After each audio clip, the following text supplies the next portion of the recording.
touch mine.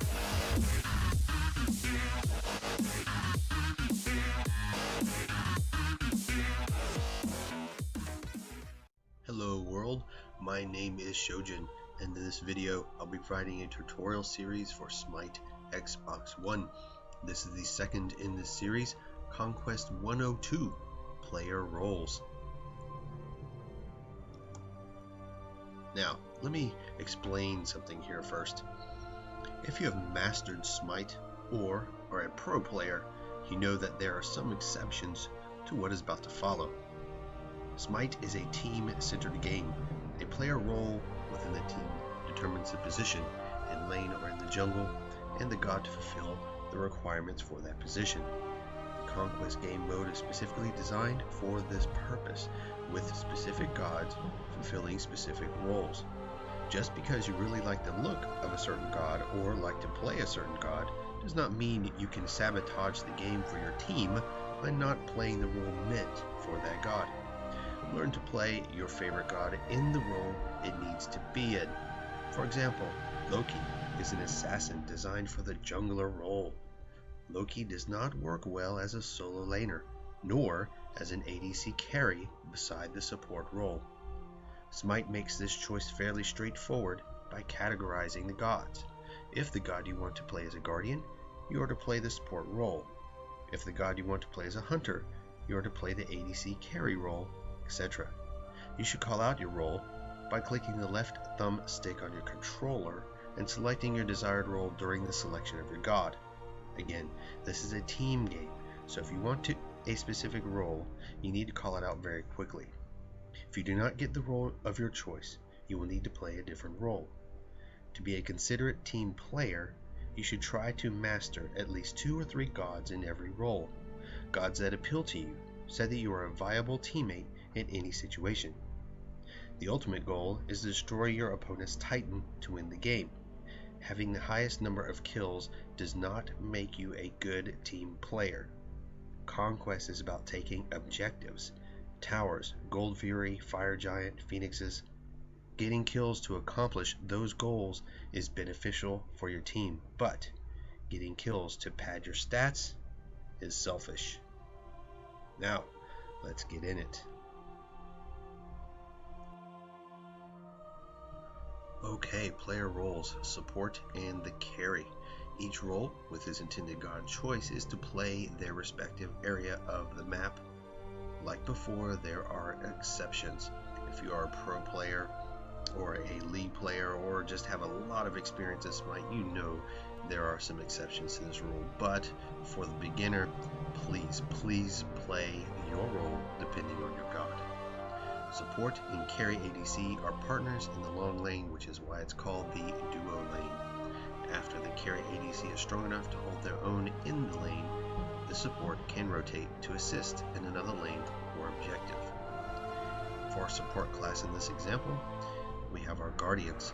High defense, high crowd control. They are usually the objective tank to dive into a tower or phoenix to take damage while the rest of the team takes it out. Also the same in team fights. In this case we have Guardians Ymir and Hades. It is possible to have a mage support.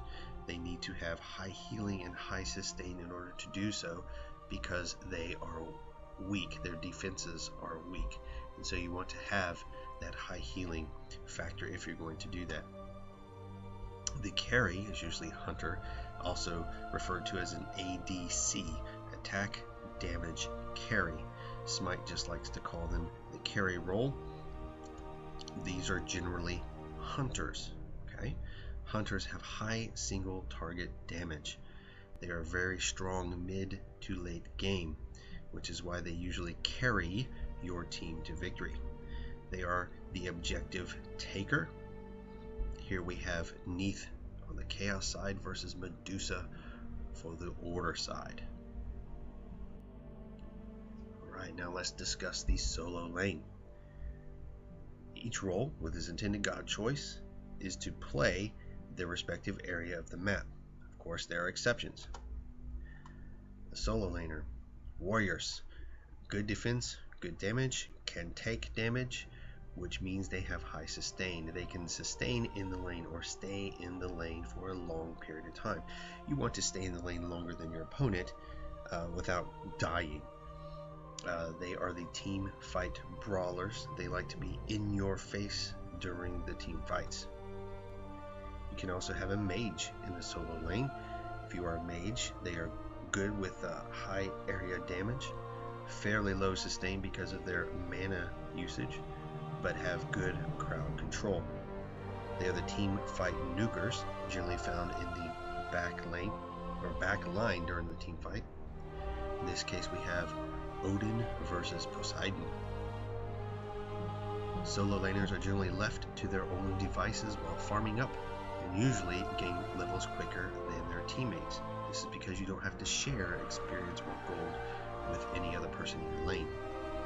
You'll be open to assassinations or ganks from the enemy jungler, so keep an eye out and don't push too far in your lane without a ward. Because of this, your jungler may partner with you until level 5. Okay, so what that means is if you are very strong in your lane and you are pushing your enemy back into their tower and they are forced to pretty much turtle under their tower, you need to be careful. That is a red flag for the jungler to come over and set things right, which could mean your death. So just keep that in mind. Now let's talk about the mid. Each role with its intended god choice is to play their respective area of the map. There are exceptions. The mid laner. Mages. High area damage, good crowd control being stuns, roots, silences, things of that nature. They are quickest back to lane, the mid lane, when they back to the fountain. What that means is a mage burns through the mana fairly quickly. If they have to back to their fountain, which is your base, to heal up, then this is the shortest lane to return to versus the other two. So in this regard, a mage is really good in the mid lane.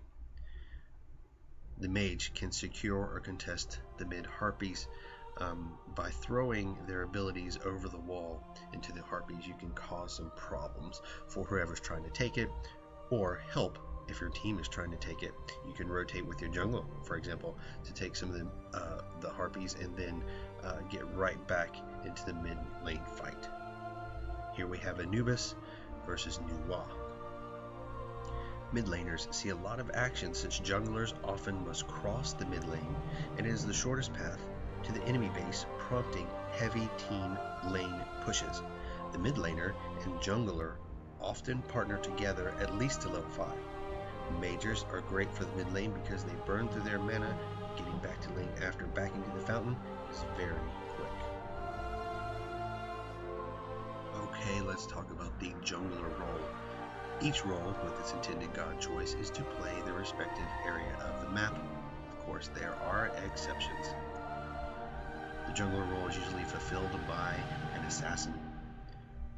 The assassin has high single target spike damage and high speed, which is very important for traveling across the whole jungle to either side of the map to help your teammates.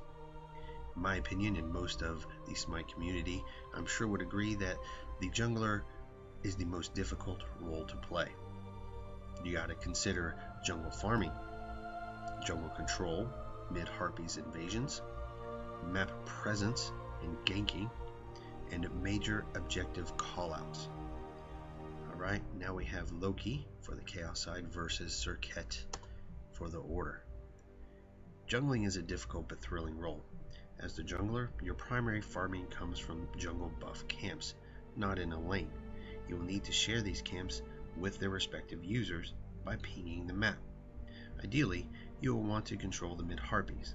The jungler will need to be aware of your teammates' position in their lanes to see if they need help from you. A gank is when you make a surprise attack on a lane opponent to scare the crap out of them and make them back off your teammate.